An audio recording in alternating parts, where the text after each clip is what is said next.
ಈ black dog ಬಗ್ಗೆ ಮಾತಾಡ್ತಾ ಇದ್ರೆ ಇದು ಒರಿಜಿನ್ ಬಂದು ಸ್ಕಾಟ್ಲ್ಯಾಂಡಲ್ಲೇ ಮ್ಯಾನುಫ್ಯಾಕ್ಚರ್ ಆಗುತ್ತೆ, ಬಟ್ ಇಂಡಿಯಾದಲ್ಲಿ ಬಾಟ್ಲ್ ಆಗುತ್ತೆ. ಇದು ಯಾವ ಥರ ಅಂದರೆ ಫಾರಿನ್ ಮೇಡ್ ಇಂಡಿಯನ್ ಲಿಕ್ಕರ್ ಅಂತಲೇ ಹೇಳ್ಬೋದು. ಬ್ಲ್ಯಾಕ್ ಡಾಗ್ನ ಡೈರೆಕ್ಟಾಗಿ ಇಂಡಿಯಾಗೆ ತೊಗೊಂಬಂದರೆ 150% ಟ್ಯಾಕ್ಸ್ ಕಟ್ಟಬೇಕಾಗತ್ತೆ ಈ ಬಾಟಲ್ ಮೇಲೆ.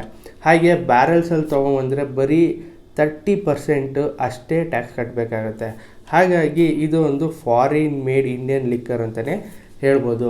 ಇಂಡಿಯಾಗೆ ತೊಗೊಂಬಂದ್ಮೇಲೆ ಯಾರಪ್ಪ ಬಾಟ್ಲಿಂಗ್ ಮಾಡ್ತಾರೆ? ನಿಮಗೆ ಗೊತ್ತಿರೋ ಬ್ರ್ಯಾಂಡೇ ಯುನೈಟೆಡ್ ಸ್ಪಿರಿಟ್ಸ್ ಅನ್ನೋರು ಈ ಬಾಟ್ಲಿಂಗ್ನ ಇಂಡಿಯಾದಲ್ಲಿ ಮಾಡ್ತಾರೆ. ಹಾಗೆ ಫ್ರೆಂಡ್ಸ್, ನೀವು ಮೈಸೂರು ರೋಡಿಗೆ ಹೋಗ್ಬೇಕಾದ್ರೆ ನಿಮಗೆ ಈ ಯುನೈಟೆಡ್ ಸ್ಪಿರಿಟ್ಸು ಸಿಕ್ಕೇ ಸಿಗುತ್ತೆ.